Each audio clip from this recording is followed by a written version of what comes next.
Good Sunday evening, everybody, or Monday morning, or Thursday afternoon, or Rosh Hashanah, or whenever it is that you're listening to this podcast. We're glad you're here.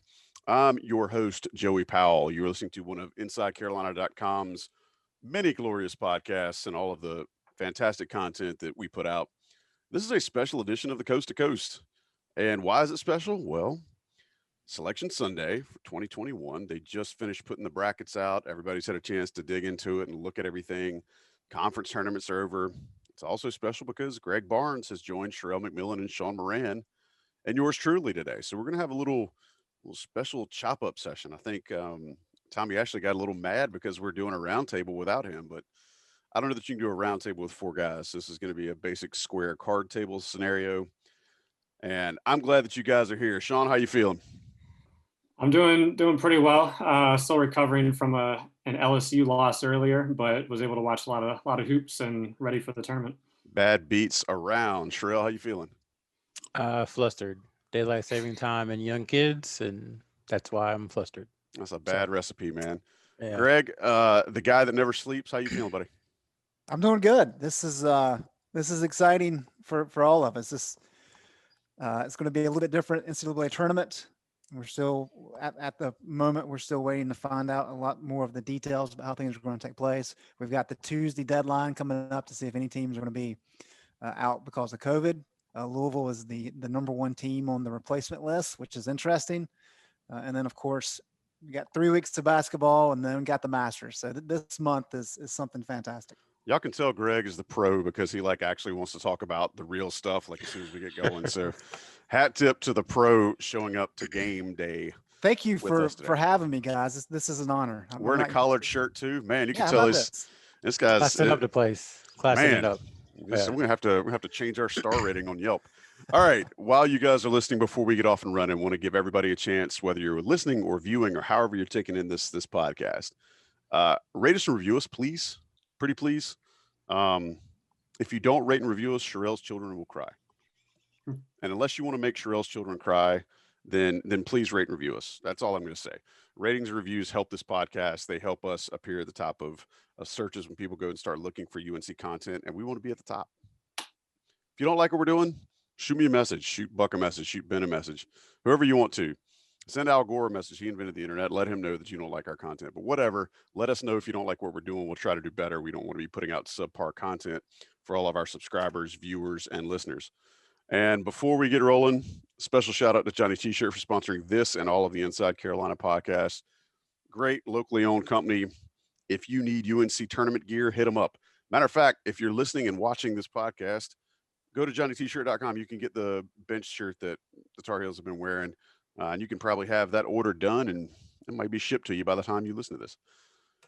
Boys, before we do the bracket discussion, I want to hit you with a couple of questions about this past week and the week that was, and what you guys think about the Tar Heels' performance in Greensboro. Greg, since you're the new guy to this show, I'll start with you. What do you feel like that we learned about this North Carolina team over the last week that we did not know? Well, I'm gonna steal from Sherrell. Sherrell, I apologize for this. But one thing we talked about coming into the ACC tournament was North Carolina had proven that they can play with anybody. And late in the year, they were able to beat some good teams. The comeback against Florida State and Chapel Hill was clearly the best win of the season. But we had not seen them do that over a stretch of games. You'd have a game or two here that's pretty good, then you have a letdown. And I think what we saw in Greensboro is that the team came ready to play and that they played well all 3 nights. If they make a few more free throws or maybe get a call or two go their way against Florida State, then they're playing in the ACC championship game. That was the main takeaway for me. And the other part of it too is when Armando Bacot is engaged, the team is completely different. When you have somebody in the post that you can just pound the ball into, and he has the skill set to be able to score, that's what you have to have. And he did that consistently. Daron Sharp's kind of a beast on the boards anyway. And that's just a very tough 1-2 punch for teams to have to deal with. And the energy level was good. It was a home partisan crowd, which helped. So all those things kind of work together. And I think they have to feel pretty good coming out of Greensboro. Yeah.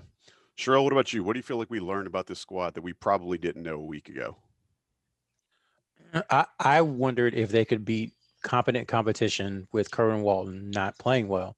And they beat Notre Dame by 50 without him playing well. And then they beat Virginia Tech, a decent team by, I think it was 8 was the final margin without him playing well. Now, when they played Florida State, which, you consider the kind of team they're going to play the rest of the NCAA tournament, they really needed him in the second half to hit a couple shots. And that's kind of what spurred on the run.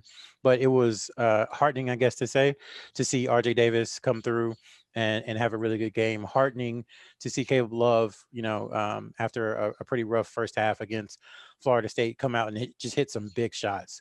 You can say what you want about his percentage. It's not great.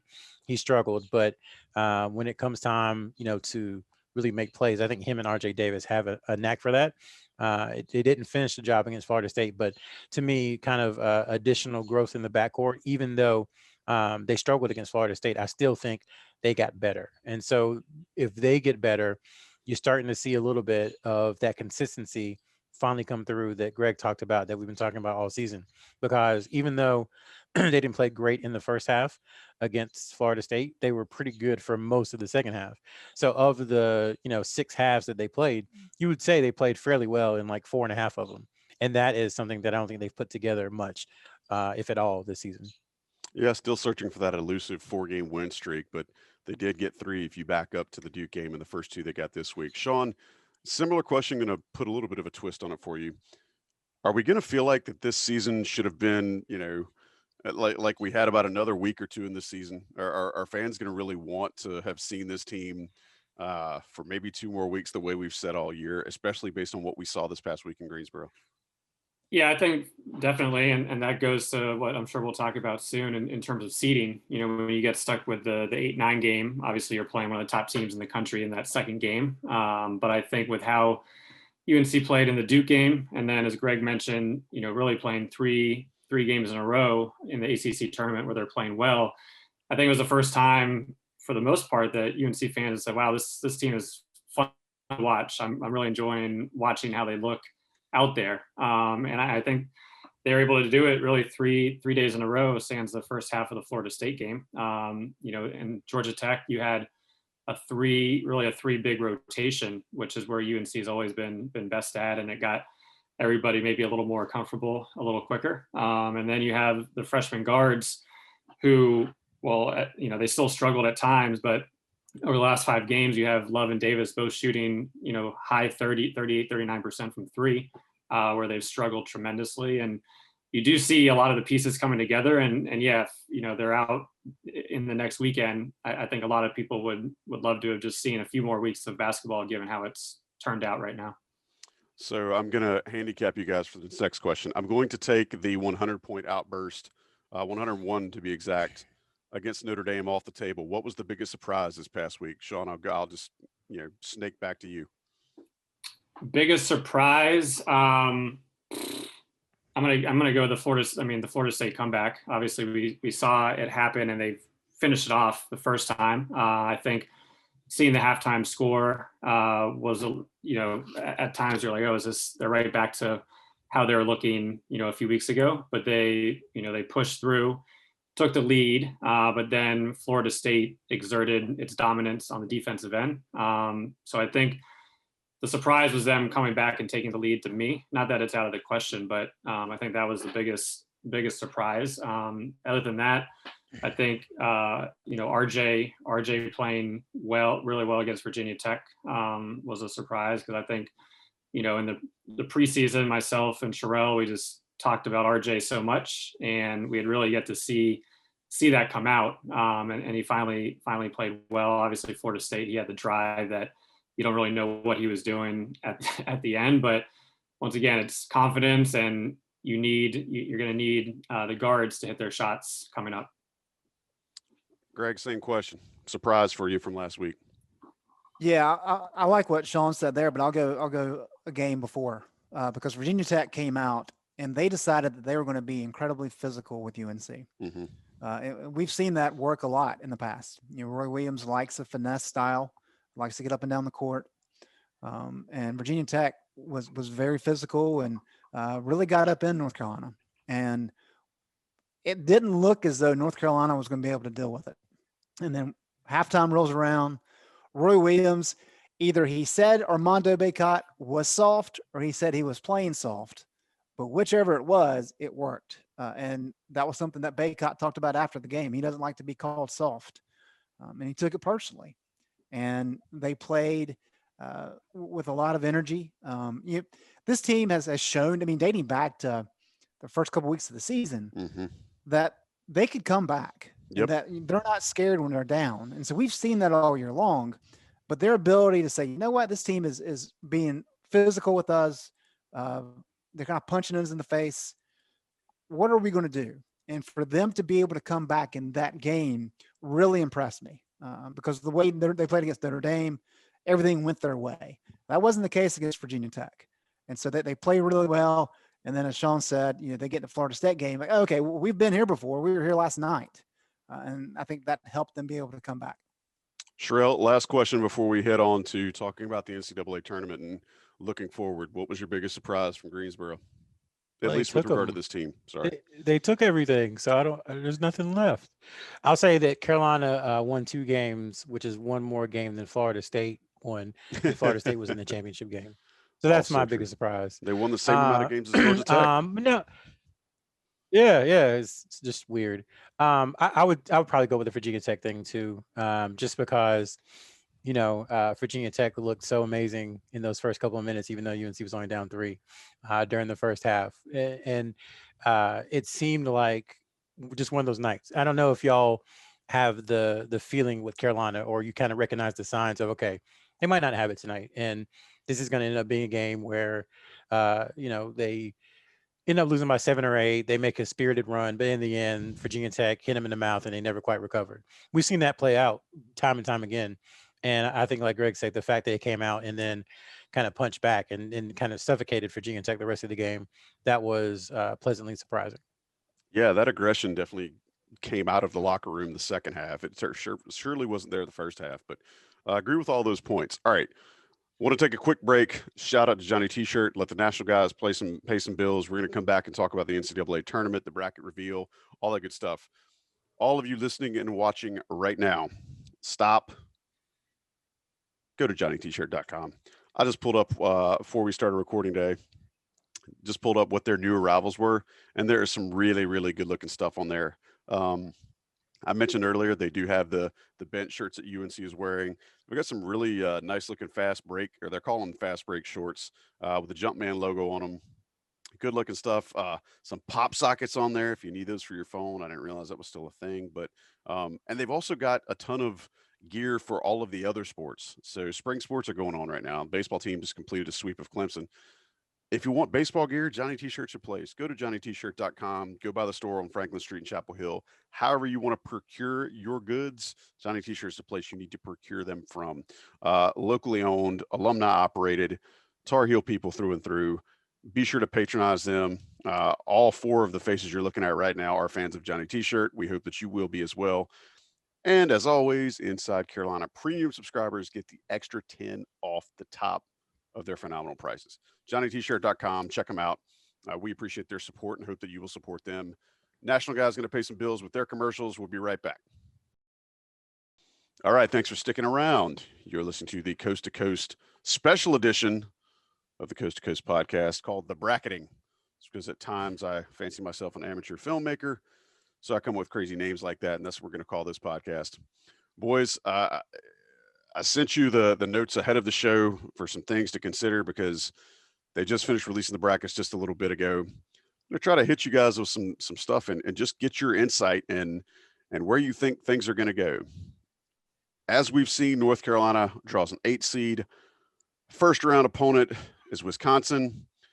Let's do word association. Give me one word on your first impressions of the North Carolina draw. Sherrell? Tempo. Greg? Say Virginia. Which is a synonym for tempo at this point. Sean? Yeah. Mine was slow, so it goes with all the other ones. I'm sensing a theme right now. Well done, gentlemen. This is like you guys almost rehearsed it. My impression was Clemson, just mainly because I thought that Clemson got the draw that North Carolina should have got, but whatever. So after seeing that Wisconsin, throwing some stats out, Wisconsin is something that we talked about previously on the show that has a lot of the things UNC did not want to see. They're a veteran squad. They don't turn the ball over. And they shoot 36% from beyond the arc. So, Greg, I'm going to throw it to you. What's the best and worst case this coming week for the Tar Heels? In some odd way, I think getting a tough opponent like Wisconsin in the first round is probably a good thing for this team. Because I know fans and players don't do it near as much, obviously, but fans tend to overlook that opening round opponent, especially even in the 8-9 game, which doesn't make sense, but it happens. Right. I think as soon as people say, oh, Carolina's in Baylor's bracket, that's going to be a heck of a second round game. Well, now Wisconsin has your attention. And the fact that it is an experienced group, I mean, they are battle tested. The Big Ten, if you watch the Big Ten tournament this weekend, heavyweight fights, man. That is quality of basketball that we have not seen in the ACC this year. And Wisconsin lost a lot of those games. And I know they didn't win many coming down the stretch. But, I mean, they're 10th in the 10th in KenPom, 26th in the net. I'm a little curious how they got a 9 seed. But 5-10 against Q1 opponents. So, I mean, they've won some big games. They've played in a lot of big games. And so I think that aspect of it is really going to get North Carolina's attention. I think Carolina has an advantage in the post, as they do pretty much every night they take the court. But yeah, I mean, we knew with North Carolina likely being an 8 seed, I mean, they were going to have to beat Florida State to get up to a 7 line, I think. Yeah. And so being in that 8 seed line, you're going to have to win some big games every single time you go out. There's no easing into the NCAA tournament when you're an 8 or a 9. And so they're going to have to play great every single night. We've talked about it before. There's not been a Roy Williams team that hasn't won 4 games in a row. This team is not yet. So they're going to have to prove it. But I think starting with a quality opponent will maybe allow them to kind of grease the tracks a little bit. And if they win Friday, give them a little bit of a chance going into that second round matchup. That's an interesting perspective. I had not considered that getting them to lock in early, pardon the pun, might be something that would help them. Sean, what are your thoughts about Wisconsin, other than it's just a gross matchup? Yeah, I mean, I think they're kind of going both ways. So one, as you mentioned, the things as a Carolina fan you don't want to see. We saw the Clemson and UVA games. For the most part, UNC has been playing games in really 71, 72 plus in terms of possessions. And you look at Wisconsin, and you're probably going to get 64, 65. So right off the bat, you're going to be limiting possessions, which they haven't seen in a few weeks.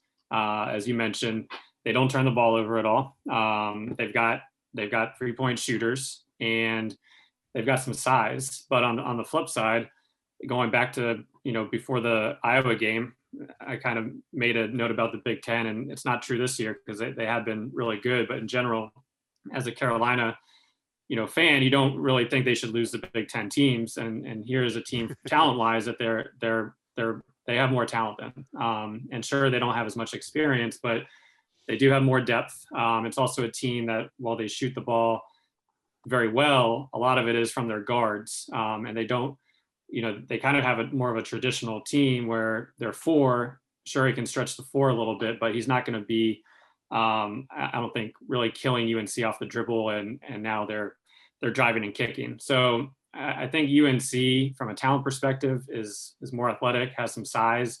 And I think, if they're able to do well on the boards like they have been doing, I think they should be able to come out with a win. But once again, it's going to be a slugfest. If they can contain Wisconsin from 3, they're shooting 35, 36% on the year, but I think there's only been 1 or 2 games over the last 10 that they've really gotten hot. So once again, it's going to come down to 3-point defense, and can UNC's guards make some plays at the end?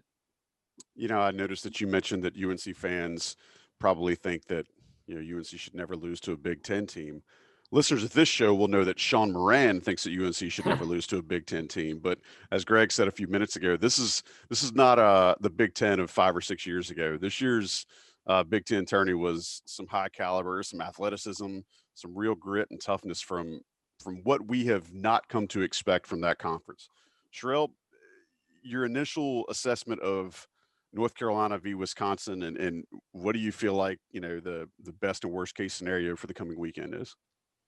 I agree with Greg. Again, that was a great point about getting their attention, because it'd be very easy to just look at Baylor and be like, "Oh, you've got a chance to be the number one seed and go to the Sweet 16," and kind of all that talk. And I think Roy Williams can say we've played Wisconsin before. I coached a team that was much more talented, that won a national championship, that struggled with Wisconsin, and we've struggled with Wisconsin in the past. So I think he has that message built in that he can give them. As far as the team is concerned, they haven't been terrible in games under 70 possessions. Just looked it up. They're 2-3 in games with 70 or fewer possessions. Of course, UVA is one of those, which is a loss, we know. But they beat Notre Dame. They beat Pittsburgh in games with fewer than 70 possessions. And they also lost to Texas by 2. So it wasn't like, they've been horrendous in those matchups. They've fared decently well, I would say. So I think they can play that style, but I think I'm very curious to see if Roy Williams does what he did at the beginning of the year. They did a little more full court pressure, just to try to speed things up some. I think the UNLV game, they did that. The Stanford game, a couple of possessions. I think maybe even Texas, even with the great guards that they had, just to switch things up a little bit. So I'm hopeful they'll do some of that just to break the monotony of what could be those 32, 33, 34 second, or excuse me, I'm old school, 29, 30-second possessions that Wisconsin has. So I think that's a key, is that if North Carolina can speed them up a little bit. But it all goes back to Carolina, man. And I don't mean to sound repetitive, but if you play good defense at UNC, what happens? They miss a shot, you grab the rebound, you can push tempo. And if you push tempo, that gives you more possessions. It gives you more chances to get offensive rebounds. Same thing with turnovers. So all this stuff it works together. And that if you don't turn the ball over and you play good defense with the size advantage that they have, I mean, I don't think they should lose the game. Obviously they could, but to me, that's the big thing. Just like we said last time, every possession ends in a shot, and I think they have a great chance. You mentioned there, and I like this angle a little bit, that Roy Williams may try to hurry them up a little bit by doing some full court token pressure. That's something that UNC may do. What's something North Carolina has to do to have any success this coming weekend, whether it's against Wisconsin or if they somehow get a chance for a second game? Sherrell, what's one thing they have to do this weekend? Oh, it's live ball turnovers. Like even some turnovers are acceptable because you want aggression.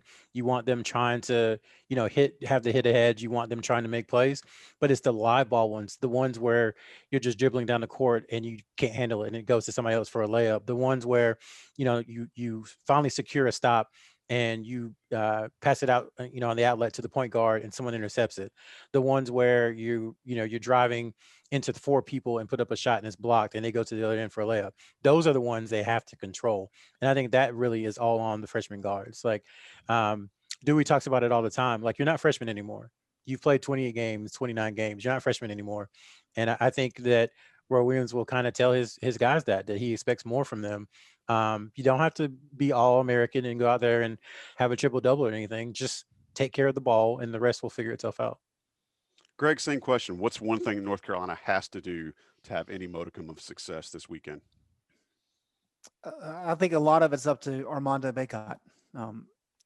This team these guards have an issue sometimes with making quality entry passes. And so it is imperative on the bigs to really be able to establish position. What we saw in Greensboro is a lot of the smaller teams really had some success early in trying to front UNC's bigs. UNC was kind of able to work around that. But when Bacot does his job in terms of establishing position, it's tough. I mean, if you look at what he did against Florida State, they pushed him out and he received the pass numerous times 10 feet from the basket. That's not going to get it done. But when he's at his best, he's doing it on the block. He's big. He's got his length. And that makes those entry passes so much easier. And so I think Sherrell's of the opinion that Corwin Walton is the key to this team. No doubt about it. I think if they're able to have some success inside, that alleviate some of that stress on the outside, if they can get some shots falling, then everything works together. So there's a lot of different components. I mean, I was going to say turnovers before Sherrell did. So all these things kind of work together. But just having some success, knowing that you can go inside and have good looks, I think is the first step for this team, because at least they can fall back on that. And that's something that when they do it well, it really helps them come back. And we saw it against Florida State. That's what they did in the second half. Yeah, and even as improved as Armando Bacot's footwork has been this year, it's not improved enough for him to catch the ball 14, 15 feet away from the basket and still make a move without putting himself in some kind of peril. I mean, it's just that's basketball 101. And against a team like Wisconsin, it's going to be tough again. Sean, the one thing that the Tar Heels need to do to have success this weekend. Well, I guess going last, I'll go 3-point shooting. Always talk, at the beginning of the season, always talk about 6 being the number of what, for the most part, they were struggling to get up to. And now that's has really been kind of an average point. And I think we saw, if Kerwin is hitting threes or RJ, how, you hit 2 in a row, 6 points of just how much that can open the game up. So once again, you're going against Wisconsin that can shoot the 3 well, and they're averaging about 9 threes a game over their last 10. So if you can keep pace with them while not forcing the issue, I think that will open things up for Armando and the guys inside, as well as hopefully some driving lanes. But once again, the Wisconsin will be focused on Kerwin, at least initially. So it's probably going to be hard for him to get open looks until a little bit later. So can some of the other guys step up? And once again, RJ and Caleb have been shooting a lot better, but now can they do it where it's kind of life or death? Ceiling for the Tar Heels, guys. Sean?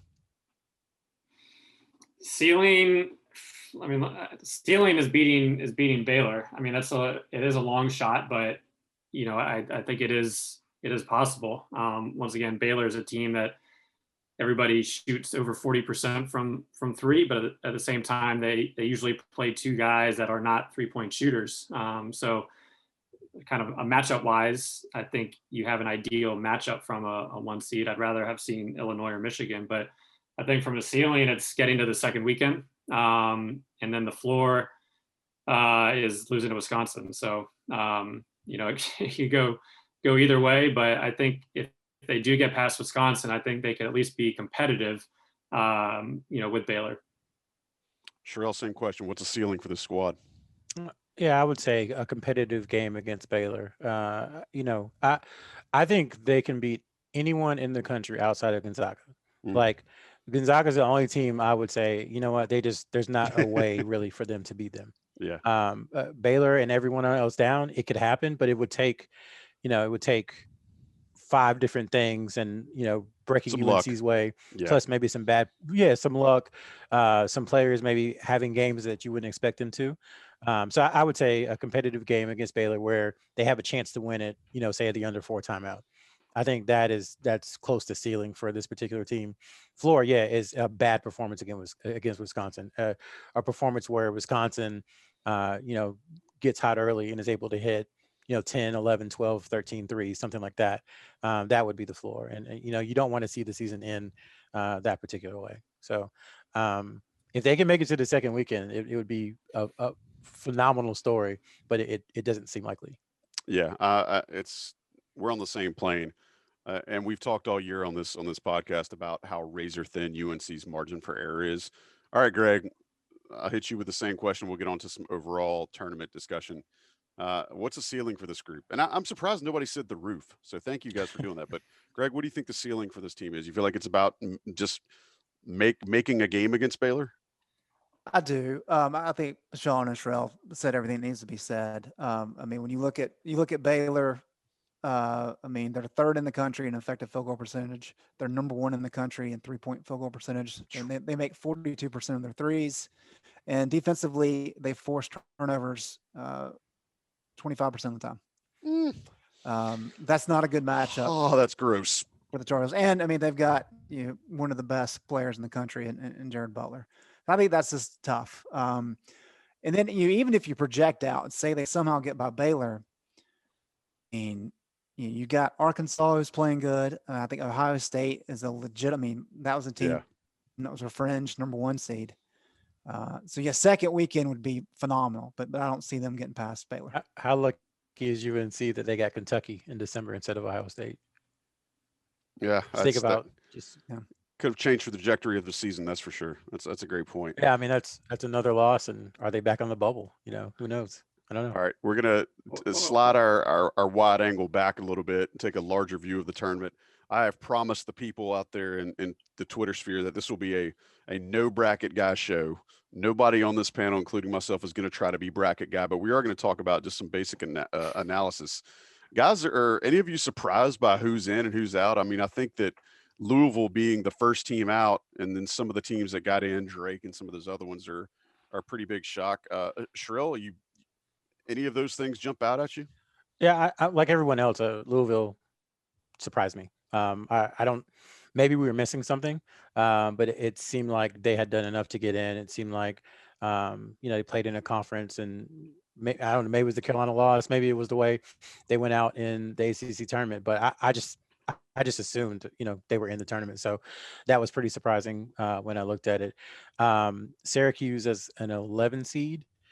I thought they would be. I thought they were closer to a 10 personally. Not that I'm an expert on this by any means, but they looked like a good team. The way they played against Virginia, the way they beat UNC. So I just thought they were a little bit better than that. So that surprised me some. But other than that, I mean, just kind of flip a coin, and I think all this stuff typically works itself out. Greg, surprises? Yeah, I mean, I kind of disagree with Sherrell there a little bit. I mean, I thought Syracuse was going to be in the last four in group. Really? Yeah, I thought they needed to close a little bit stronger than they did, and I guess the Carolina game probably got them in. But then Michigan State, and granted, I know you're looking at an entire body of work, right? But last 3 weeks of the season, they beat Illinois, they beat Ohio State, and they beat Michigan. One of them handily. Yeah. So you got 2 wins over number 1 seeds, and then you got a win over number 2 seed. That's impressive. That's really impressive. And yet they're in the play-in game against UCLA. So I was a little surprised. I kind of thought maybe they would be switched a little bit. And then Clemson. The fact that Clemson was a 7 seed was a little bit surprising to me when you compare them to some of the other teams in the seed line around North Carolina. But those were the primaries. I did think Louisville was going to get in. They didn't. But beyond that, this is kind of where the placement was that was surprising to me. Clemson did shock me a little bit, especially since they bowed out of the ACC tournament so quickly. I was shocked by that. And Greg makes a great point about Michigan State. You almost wonder how much their being in the Big Ten may have lifted them or gave them a little bit of a boost going in for the committee's thoughts. Sean, anybody jumped out at you surprises one way or another? Nah, not a whole lot. I mean, I think the biggest surprise, and probably wasn't really a surprise, it was more of a wish of where UNC was going to end up. And I think Greg hit on it earlier. If they had beat Florida State, maybe they do get that 7 seed. But the ideal scenario would have been them as a 7 in that Houston side. But really, in terms of who was in, who was out, no real issues. I think Louisville, going back to when UNC beat them at the time, that was a huge, UNC's biggest win and a huge win. And then all of a sudden, a few weeks later, Louisville, they did get the game at Duke, but for the most part, I mean, they just didn't really pass the eye test. So I wasn't too surprised that they're the first quote unquote replacement team. I think, one surprise was going out in the quote unquote West bracket, and you have Gonzaga, and they could see, they have Iowa, Kansas, UVA, all teams that they played out of conference that they beat, but UVA,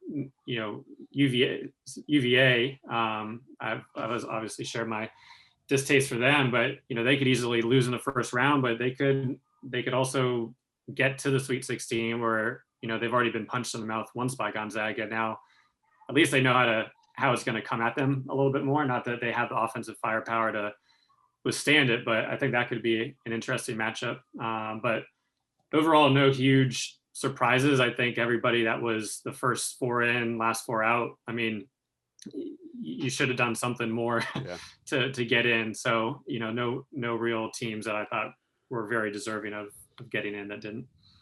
Something that didn't surprise me, and I'm sure Tar Heel fans will probably echo this, is that once again, Duke doesn't have to play anybody to get to the side. Just cakewalk. No, just no tough opponents whatsoever for Duke this year, and it just blows my mind.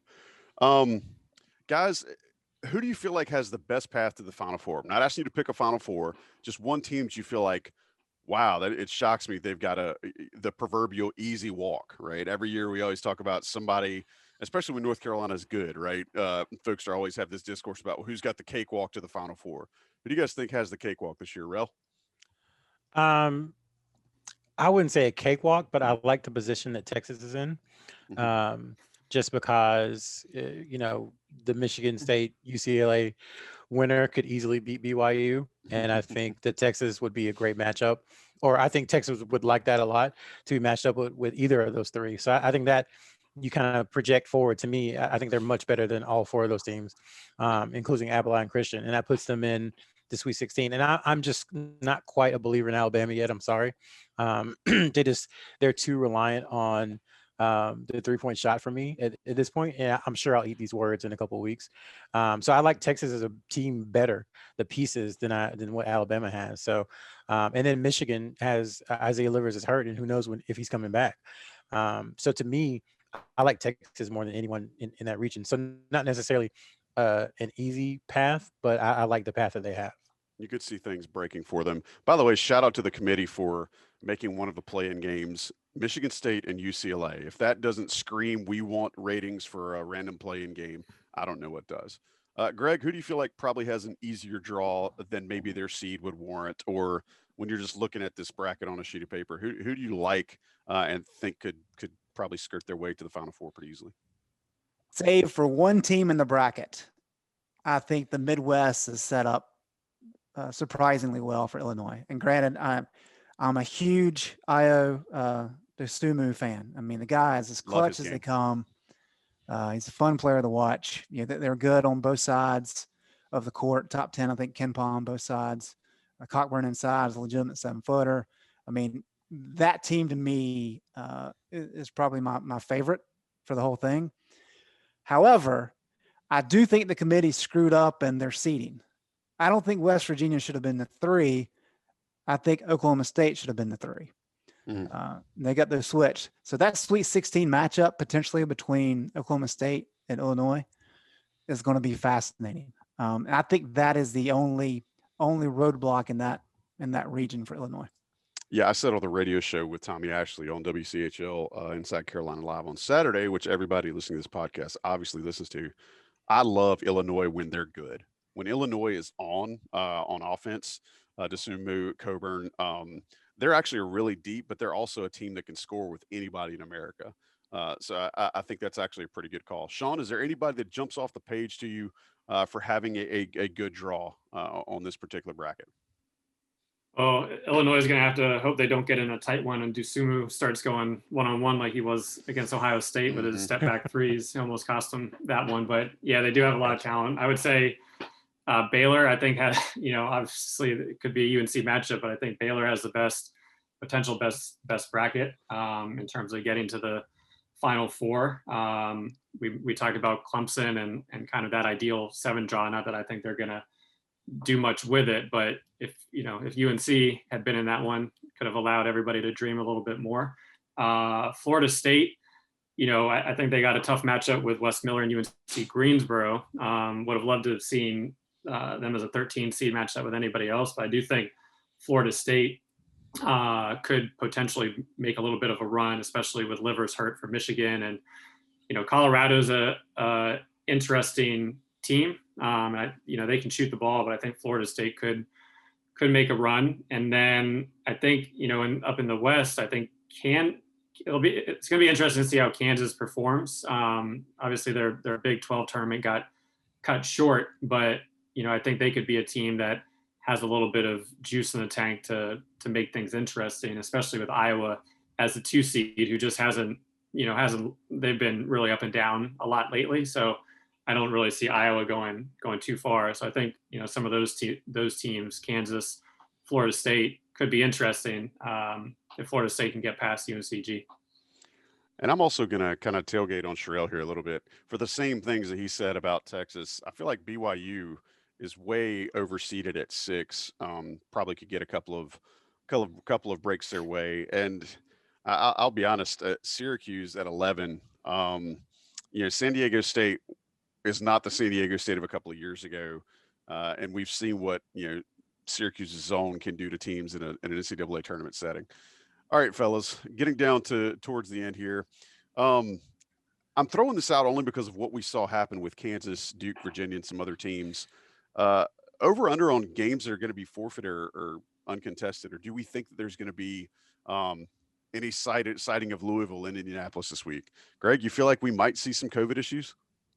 Yeah, I think it could be like the ACC tournament where maybe you have a couple and everybody kind of spazzes out, thinks, oh, no, this whole thing's going to come to an end, and then that's it.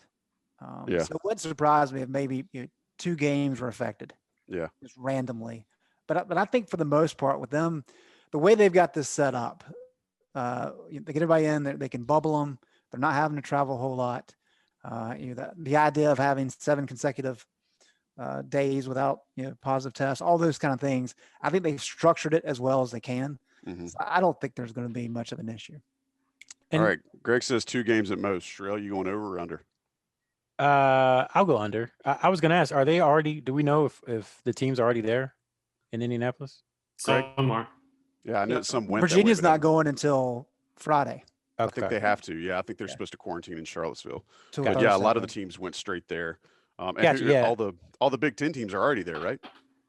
Yeah, that's where the tournament was. Yeah, right. Yeah. So that's half the field anyway. So I'll go under then, Joey. All right, yeah. Sean, how you feeling? Do you think we're going to see some COVID issues up there, or do you think they're going to have it managed as best as possible? I'm going to go 0. If there are issues, I think they'll be able to find the needed 5 players to play, or however many it is. So I'm sure there probably will be a few, but I'm going 0 in terms of my prediction. So you guys do not think Louisville was going to get into the tournament? Nope. I mean, well, there could be issues like in the next few days, I think, where we'll see any fluidity, but once Friday comes around, I don't think there's going to be anything that throws a wrench into the mix. Well, and teams have until Tuesday night to declare themselves as either COVID free or, hey, we've got some issues. So I think we'll definitely know by Greg. I know you're always good about this, giving folks an idea of when we'll have an idea. So Tuesday at midnight or 11 p.m. or whatever it is. Okay. Not going to be bracket guy, not asking you to pick your Final Four, but I would like to hear who you guys think is going to win this, mainly because I'm playing the odds. Our good friend Tommy Ashley says give him either Baylor or Gonzaga, which isn't a bad bet. I threw it up as a poll on Twitter the other day, and it went about 65-35 in favor of the field versus Gonzaga or Baylor.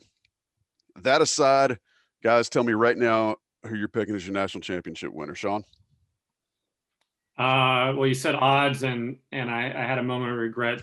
Just won't be in Vegas this year, which is disappointing for the first round. But I'm going to play it safe and go with Gonzaga. I think, as we saw in the conference tournaments, how you weren't really seeing the 1 seeds win, especially in the major ones, and I think that will allow for this tournament to be extremely crazy. But I'm just going to play it safe and boring and go with Gonzaga. All right, so Sean's gonna lay up rather than going right at the stick, and in that spirit, I'm gonna translate over to Greg, who is our noted golf ace. Greg, you're going right at the pin, right? Who you picking for national champion this year? Yeah, I think Sean's on point there because I think this tournament is going to be chaotic. I think there's going to be a lot of upsets. Wow. Okay. But I think the top level teams are not going to be affected. And as of probably 2 or 3 weeks ago, I was fully expecting a repeat of 2008 where you had all 4 number 1 seeds. Yeah. Not get to Indianapolis because you're already there, but to be in the Final Four. Michigan now, not exactly sure with injury issues and just the way they've been playing. But I've got Gonzaga beating Illinois in the championship game. Gonzaga from day one has impressed me. They've got 3 legitimate Player of the Year candidates. I just think they are too good offensively to not win this thing. Very efficient and very old, as we've seen, which does well in March. But hey, Juwan Howard will fight you if you say Michigan can't win it all. Sherrell, I'm leaving it all to you, buddy. We gave you some extra time to kind of dig at things and see who you think's going to win the national championship. Are you going to jump on the Gonzaga train, or are you picking somebody else? I've told Tommy I will take the field. He said Gonzaga. You can have Gonzaga. He can have Gonzaga and Baylor. And You and I I'll are take in the that field. boat. Yes, we're both taking Yeah. the field. So first off, nobody's going to pick Carolina on the Inside Carolina podcast. Is that correct? I am not picking North Carolina. That's Okay. correct. I'm not To win either. a game or to win a whole thing? To win the national championship. You never know. Stranger things Oh. happen. Now, I'm going Texas, man. I like Texas a lot. I've said it all year. I just think the experience they have in the backcourt, the versatile players they have on the wing, the depth and the amount of big men that they have, the athleticism that they possess, a coach who's been there before. They have role players. I just feel like Texas has it all. And if there's anyone outside of those number one seeds, I would trust Texas. Now, if they lose to Abilene Christian, I never said this, but I like Texas a lot. Hey, not going to fault you. Again, they fit the mold, right? Old guards can play inside, can score, or can slow it down. I think there's a lot to like about Texas. And I'm going to throw a pick because I'm the host and I can do that here.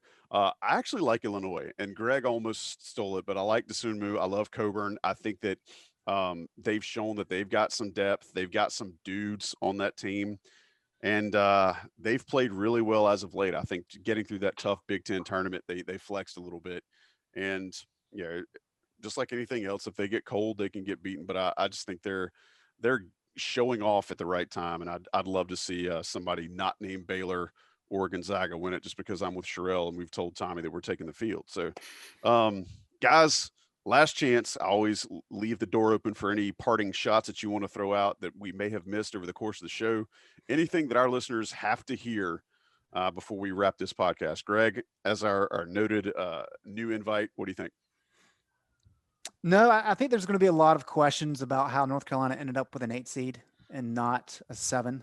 And when you kind of go down the seed list, UConn was 26, Clemson 27, Florida 28, LSU 29, and Loyola, is that you said? Chicago was, yeah, I can't say it, was 30. Carolina, of course, was 31 on that seed list. LSU, had a great run this weekend, SEC tournament. They had 5 Q1 wins. Florida had 5 Q1 wins. Clemson, I think you got an argument there. And then Loyola, I don't think I pronounced that right that time either. Loyola, we got you. 2-2 against Q1 teams. Ah. So even if you take away Clemson and that team I can't pronounce, North Carolina is still Sister, whatever her name is, that old lady. Yeah. Yeah. So I think they were seated where they needed to be seated. And it's just it's one of those things. If you just pull out a couple more games, whether it be Marquette or maybe win that Syracuse game or get a few breaks against Florida State, now you're in the 7 seed line, and we're probably talking about a team that has a legitimate chance to get to the Sweet 16. But number ones are so good this year, it's just going to be very tough. Sherrell, anything else you feel like we may have glossed over that has to get on this episode? I would just say, the season could be over in a week.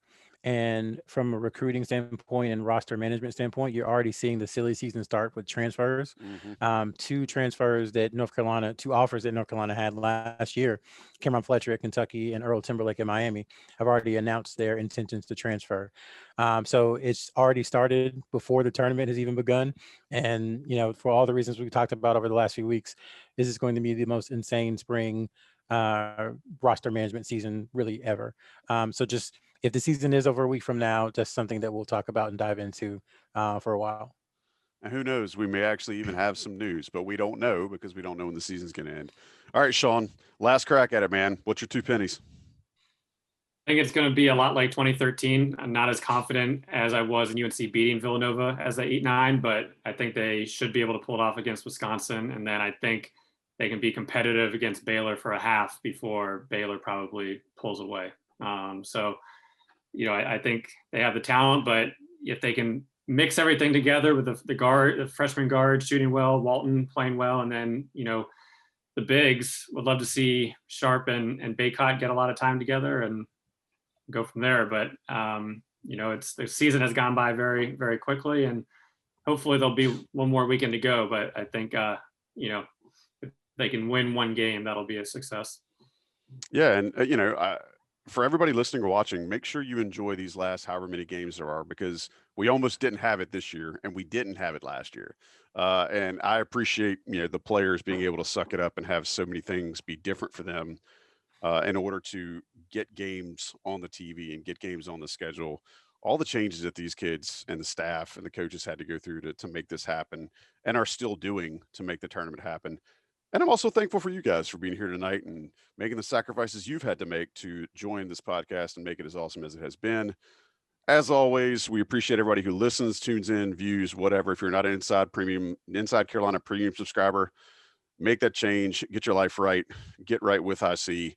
For Sean Moran, for Sherrell McMillan, for Greg Barnes, I'm Joey Powell. Special shout out to John Sigley for producing and Johnny T-Shirt for sponsoring. This has been the special edition of the Coast to Coast, the bracketing. We hope you enjoyed it. We'll talk to you soon.